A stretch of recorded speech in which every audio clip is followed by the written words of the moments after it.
Hi, thanks for joining us for the Family Plots Gardening in the Mid-South. I'm Chris Cooper. Gardens are full of plants and full of questions. Today we're answering some of what we got from gardeners here at Summer Celebration. That's just ahead on the Family Plots Gardening in the Mid-South. Production funding for the Family Plot Gardening in the Mid-South is provided by the WKNO Production Fund, the WKNO Endowment Fund, and by viewers like you. Thank you.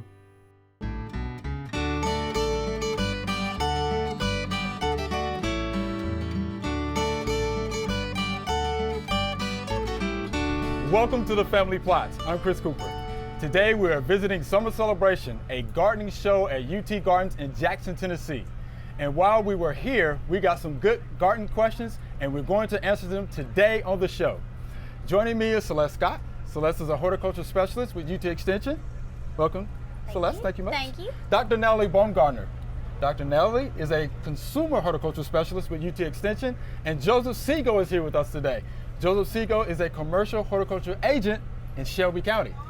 Thanks for joining us. Yeah, super This glad to be here. is going to be fun. Yes. This is going to be fun. We have some great questions from our gardeners that are here today. Thanks, y'all. Thank y'all so much. Are y'all ready? Y'all ready? Y'all ready for the first question? Are y'all ready?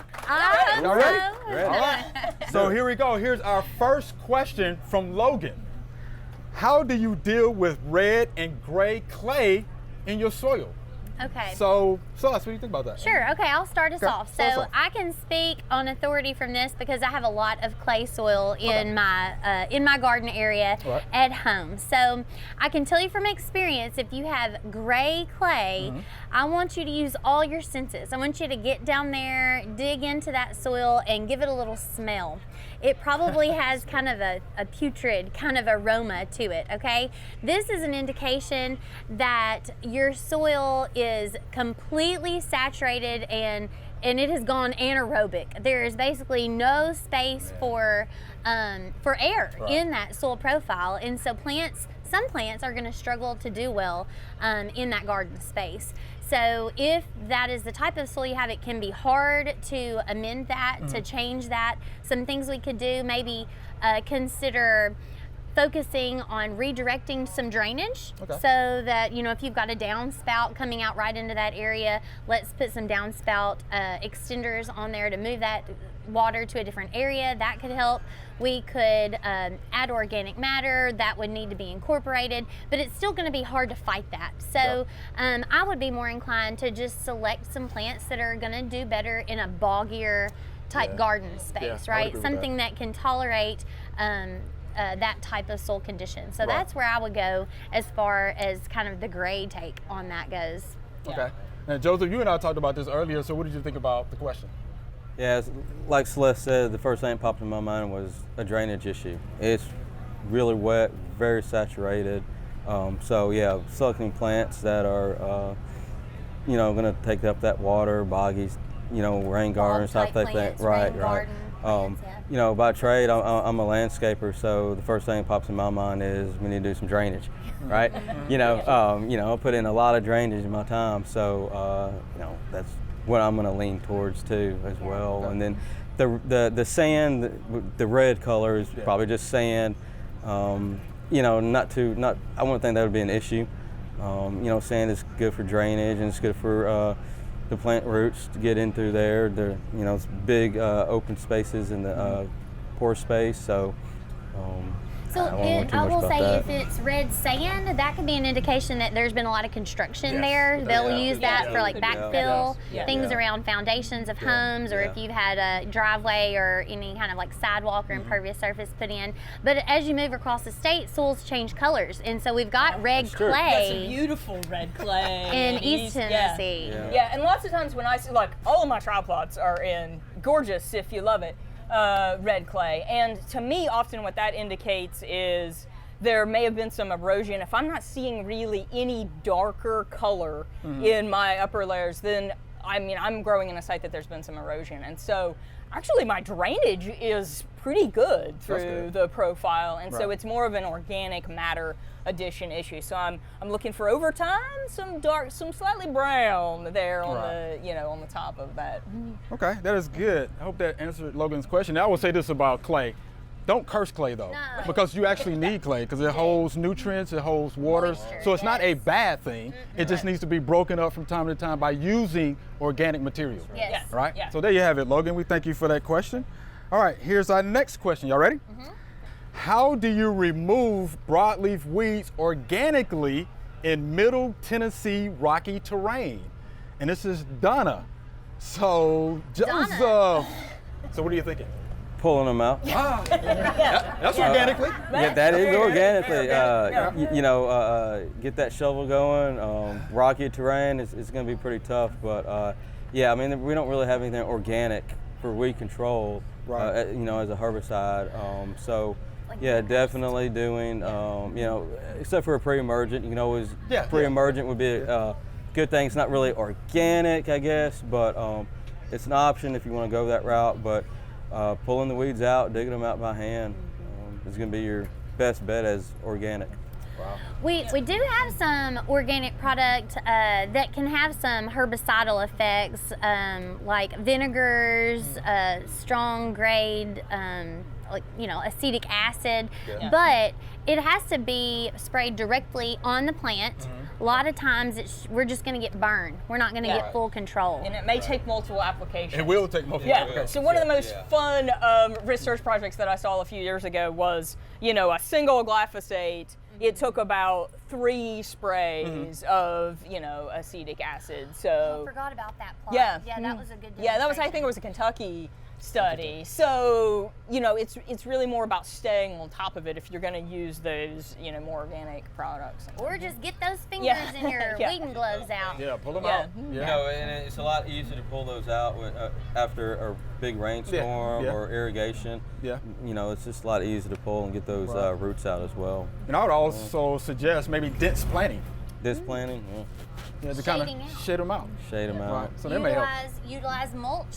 Yep, right? mulch. If Right, we get a something like that'll good work. 2 to 3 inch deep layer of a good organic mulch, that can help shade out weed seeds. So that would be an option. Yeah, cardboard that we talked about before. Yeah, we talked Yeah. about cardboard, just kind of smothering them out. Yeah. and Newspaper, seen that done before as well. Something like that would help, Miss Donna. Yeah, organically. Yeah, shovel, hands. Yeah, So organic that may for work. sure. All right, thank you for that question. All right, Miss Darlene, here's your question, which is a pretty good question, Okay, Celeste. Miss So, Darlene. I have planted many native pollinator plants and have an assortment of butterflies, but yet to have any monarch butterflies. What are your suggestions? Okay, so if you are loving the butterflies but are yet to see your monarchs, number one, we need to make sure that we are including the host plants for our monarch butterfly, right? So anything in that Asclepias genus, commonly known as milkweeds, are the plants that you need to have. And we have lots of options that we can implement here in Tennessee. I brought some great examples of some swamp milkweed, so that kind of goes back to our question of the wet sites. Right, you got some Plants, gray clay. right? If you've got some gray clay, you can plant a swamp milkweed there, and they're gonna love that site. Also gonna help your pollinators there. So, and if you're not familiar with that term host plant, it just means that that is the plant that that particular species needs for its immature life stage to feed on, so that it can, come to full maturity. So that's what we're calling like host plant relationship.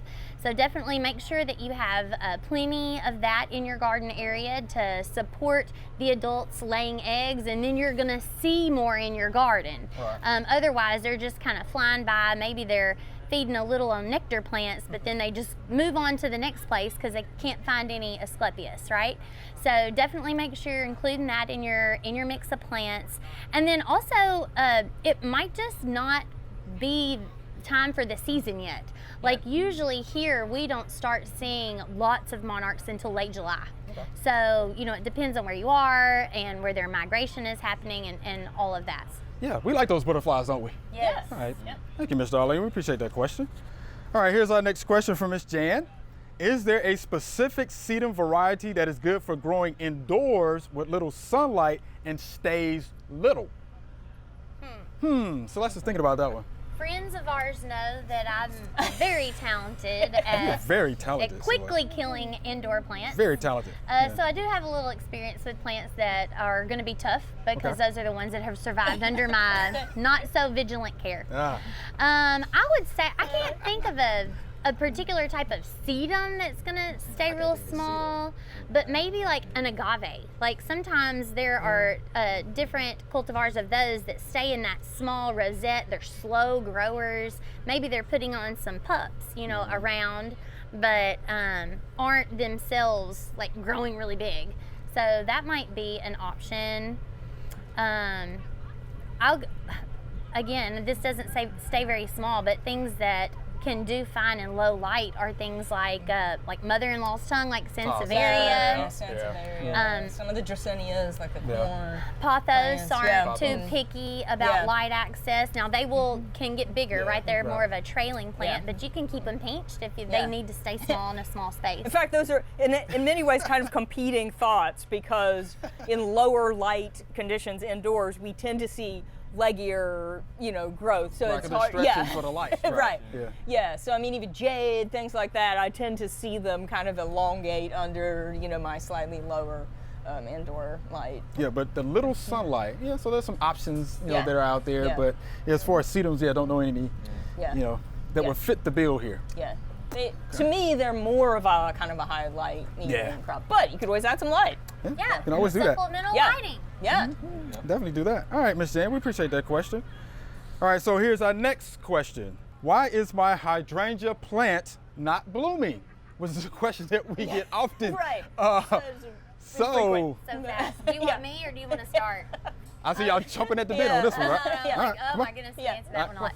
Okay, so some reasons why it might not be blooming. It depends on what type of hydrangea we're talking about, right? Different hydrangeas bloom on the previous year's growth. So think macrophyllus, for example. Think oak leaf hydrangeas. They bloom on the growth that happened the year before. So if we have late freezes that damage, you know, the vegetative buds that are coming out on that growth from the previous year. And we've had those late freezes. We have. Consistently. Yes, consistently. That can kill those buds that were coming out on what we're going to call like blooming wood, right, or fruiting wood, the wood that would have borne flower buds. So that might be a problem. Number two, maybe you're pruning them at the wrong time. Also consider those two species of hydrangea. If you are pruning them, say in late winter, when we are pruning the majority of our woody plants in the landscape, you might be cutting off all the blooming wood, right? Yeah. So I think those are probably your two main reasons for not bloom. Now, Annabelle hydrangea, arborescens hydrangeas, a lot of people call them Annabelle, and our paniculata hydrangeas, those sun-loving hydrangeas, they bloom on current year's growth. So late freezes are not an issue for them, and improper pruning time is not really an issue for them either, because they're going to be able to grow vegetative growth during the growing season, and that is the vegetation that the blooms are going to be born on. So if you're having problems with bloom on those two types, I don't know what your problem is. What's your problem? Hydrangea may not be your crop. Paniculata is not doing well for you. Oh, and the other thing, I do get this question a lot. Their macrophyllus aren't blooming, but they, you know, they haven't pruned them and they didn't get a late freeze. Sometimes, and I don't know what the answer is, they just don't bloom. They're just stuck in this vegetative state. And have you heard of people like trying to shock the plant, right? So they are doing like root pruning to try to like shock the plant into this state of bloom. And usually if I have one that doesn't bloom 2 years in a row and I know it's not freeze and I know it's not me, I just take it out and get a new one. So in my driving around this part of the world recently, this seems to me like one of the better macrophylla blooming years that I've seen in a long time. So they're one of those things that I feel like it's peaches. It's like peaches, right? It's hard to control. Every third or fourth year is really good, and let's just enjoy it. That's what I say. Just enjoy it, right? And plant some paniculata for next year. And more Yeah. and more of our macrophylla hydrangeas are remontant. They have the Okay. ability to, yes, they put off their first flush on the previous year's growth, Yeah. but they have the ability to do some blooming on current year's growth. So if you were in my cut flower talk, you saw that beautiful blue macrophylla that I Oh, pulled nice. out Okay. that's blooming right now. Right. Because with those remontant types, you're going to have sporadic blooming throughout the summer. And you might want to focus a little bit more on nutrition for those. Yeah, and also I was going to Yeah. mention, fertility, Yeah. could be an issue, as well. And something I would like to add, it does need some sun, especially in the shade. If you're not getting enough sun, it's going to struggle to bloom. Yeah. So even though certain hydrangeas want that shade, That's a good it's got to point. get a little sun Yeah. in there, and hydrangeas like to be moist. They like that Consistent, water, right. consistency. Yeah, that's Yeah. true. So maybe it's not getting enough water, maybe it's getting too much water. Yeah. Yeah. There's a lot of different factors that Right. go into it. Yeah, I definitely agree with that. But yeah, pruning, is something, that I think, is the major, case, for That's some my of first these question. hydrangeas that Right. don't What bloom. did you do in February? Yeah, right. Yeah. So, usually goes back to pruning. We can't have a good Q&A without a hydrangea question. No, you gotta have one of those. You gotta have those. So thank you, Sue W. We appreciate that. And you can't have a Q&A without this next question. So it's actually about roses. Okay. What are these black spots on my roses? So, she's not real far off. It is actually a foliar leaf disease Yeah. called black spot. So Yeah. that one wasn't real hard. It's super common on our roses. And it's something that is almost unavoidable for Yeah. us here in the Southeast. It's so humid. We have a lot of still days. I do feel the breeze picking up right Especially feels now. good right now. this year. Yeah. It'd be hard to avoid. And those diseases are just going to thrive in Yeah. those types of conditions, and they're going to spread from leaf to leaf. And many of our ornamental plants, I say, don't worry too much about black spot, but roses can be completely defoliated Yes, they can. if you don't do something about the progression of black spot on Yeah. our roses. So definitely you want to look towards a regular application of a broad spectrum fungicide, some like active ingredients, chlorothalonil, something along those lines. And just to help with that. Right. And that's going to have to be something, if you are a beloved rose connoisseur, that's just something that going in that you're going to have to work on maintaining. So Yeah. And think of it preventatively, in a spring like we often have with, warm and moist, then by the time we see it, we could be at quite damaging levels. Yeah. And, this is not like a curative shot. It's really trying to protect the healthy tissue that we have. So, I prevent would it. agree with that. Yeah. So practice good sanitation. Yeah. Because those spores are still there on those fallen leaves. Right, so you definitely Yeah. want to get those up. And then, speaking about now, we're having these pop-up showers. Yeah. I mean, what do you think that does, with this high humidity? So it's going to spread, those Spread, spores, splash. throughout the plant. So practice good sanitation. make sure you've got good spacing. Yep. I'd say that's Yep, another to let one. the air So it's flow. got good Don't airflow. water Overhead, over the yeah. plant. Get at that root ball Right. below. Use good mulch, pine straw, hardwood bark mulch. Keep it from splashing up, and Right. keeping those spores from splashing up. Right. And judicious pruning Yeah. can be really Open it up. important with disease Yeah. control. So, we don't want to leave all of the growth from the current year's Mm-hmm. rose canes just hanging out all winter long. We need to get those pruned Yeah. and taken away, sanitation issues, and make sure that we get new, fresh growth Right, instead right. of a lot of growth coming out of old wood. Okay. And do your homework. Look for resistant Yeah, I was gonna varieties. say, That's true. selection, Selection is Yeah. everything, right? There are some that are out there. So just do your homework, look for those resistant varieties, and I think you'll be fine, right? Because we all love roses, don't we? Yeah. Yeah. I think we do that. I think my mom's watching. My mom loves roses, right? So you got that, Mom? All right. So here's our next question, and this is going to be for Natalie. I love the taste of homegrown tomatoes. Who doesn't? And have tried to grow some heirloom types.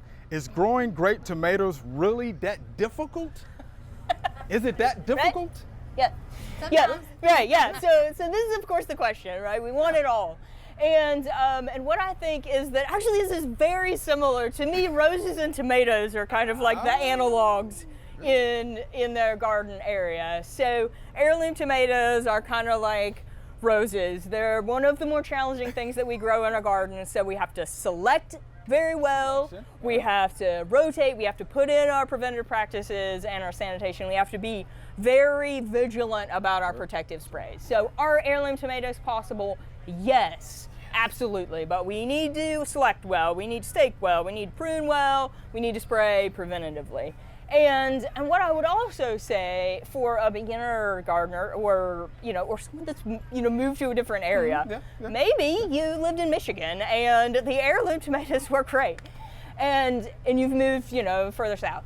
You moved here. Start with something. Start with a cherry. Start with a determinate with a wider disease resistance package. So I'm all about small successes that that build up. If you've had some challenges with heirlooms, try something else and work out your methods and build back up. All right, so let's do this. Let's define some terms. Oh, so yes. let's talk about what are heirlooms. Yes. Let's talk about that. Yeah, so an heirloom tomato, and that's a little bit of a broad definition. Okay. So it really is a cultivar that has been in circulation. Oftentimes people will say more than 50 years, is a common, and they are typically all open pollinated, which is fun for seed savers, right? Yeah.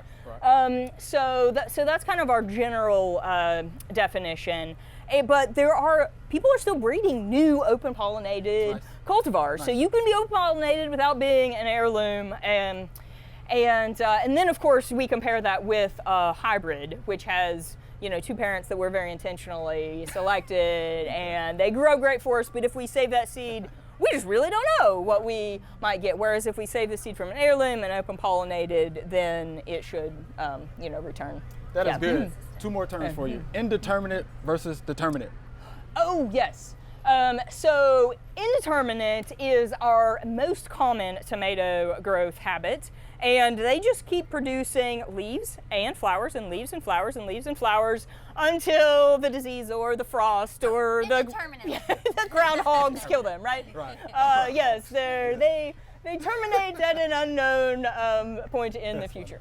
And determinate is a naturally occurring mutation. I'm getting geeky on it. And it just means that the plant terminates its growth and you just see a bloom at the top of the plant. I geek out whenever I see this happen. I'm like, So Nellie's look, about to geek you out did on it, us. right? And I'll take a picture and I'll be like, look, here it is, it's terminating. Here's my terminal bloom. And other people don't get as excited about that. I'm excited as with you, I do. Nellie. I'm yeah, excited. but Chris is excited. Yeah, I'm excited. And Yeah. so determinate, of course, will Yeah. maintain a shorter plant height. And we also will then get fruit in a more concentrated harvest window. So, Got it. our processors use that ketchup, the things like that, things that are mechanically harvested or are big canners. Yeah. Got it. So let me calm her down. Got Yeah. excited. Got excited. Too exciting. Got too excited. exciting. Got excited. Yeah. So this is going to be our last question. All right. My garden looks so sad in late summer into the fall. Do you have any plant suggestions to brighten things up? And that's actually a great question. Oh yeah, that is a great question. Because it's hot. It is hot and miserable, right. late summer. Yes, exactly. So a lot of our, tried and true summer flowering plants, think our black-eyed Susans and our coneflowers and bee balms, which were gorgeous all summer, are getting super tired by that point. They're getting crunchy. Things are getting dry. We usually have drought, right? Yeah, Like as we're getting into August. So not a lot of moisture available. So that's an excellent question. Yeah. And this is super important because we want to make sure that we're providing nectar sources for our beneficial insects for as long into the season as we can to get them really bolstered and ready for overwintering. So I'd say some of my top fall perennial type flowers for providing nectar are probably asters. We've got lots of great options as far as asters go, all in well, I don't want to say all. We have a huge color range now. I was going to say traditionally they're in the blues and purples, but we have whites, even some leaning into yellows. So lots of options there for asters and goldenrod. Oh, Yeah. And I always want to make a couple clarifications there because people always, I feel like goldenrod is a weed, right? They're seeing it on the sides of the road. They feel like it's making them sick. goldenrod is not making you sick, I promise you. The pollen is too heavy to be carried on the wind. That is not what you're inhaling into your nose. Those spores are coming from ragweed, which is also blooming at the same time but doesn't have a showy bloom. And so the goldenrod gets, blamed for that. So look for some goldenrod cultivated varieties that are going to be a little more well behaved in your garden, aren't going to maybe look quite as weedy, quote unquote. I love one called Fireworks. It's a pretty tight stature, probably only 2.5 or 3 feet tall. And instead of having that plume type bloom, it shoots off with these like rays of blooms along those pedicels. And so it's called Fireworks. And it's super cute. And so those would probably be my two for adding a lot of color to the landscape, providing for our beneficials to help make sure we can carry their nectar sources over. Of course, there's lots of other cool things that we could use just for color. Oak leaf hydrangea has great fall color, so that's one that I like to try to intentionally use just to put some pops of color in the landscape. Oh yes, Amsonia, that thread leaf Amsonia turns a really brilliant kind of butterscotchy yellow color, and it's got a ferny texture. I have a plant combination where I have that Amsonia with an aster in front of it, and they play off each other so well. So lots of opportunities for color in the fall landscape. Salvias, I feel like, I like some of the salvias. and even just like lantana, I feel like is one of the strongest ones. It just keeps going until the frost happens, for sure. Loves the heat, love lantanas. Yeah, Celeste was about to geek out. Asters and tomatoes, you get us going. Oh man, let's get them going. Thank you all for being here today. That was fun. Yeah. Did y'all enjoy that? I did. Did y'all enjoy that? Remember, we love to hear from you. Send us an email or letter. The email address is questions@familyplotgarden.com. And the mailing address is Family Plot, 7151 Cherry Farms Road, Cordova, Tennessee, 38016. Or you can go online to familyplotgarden.com. That's all we have time for today. Thanks for watching. We hope some of these answers will help you in your garden. To get more information about any of the questions we answered today, go to familyplotgarden.com.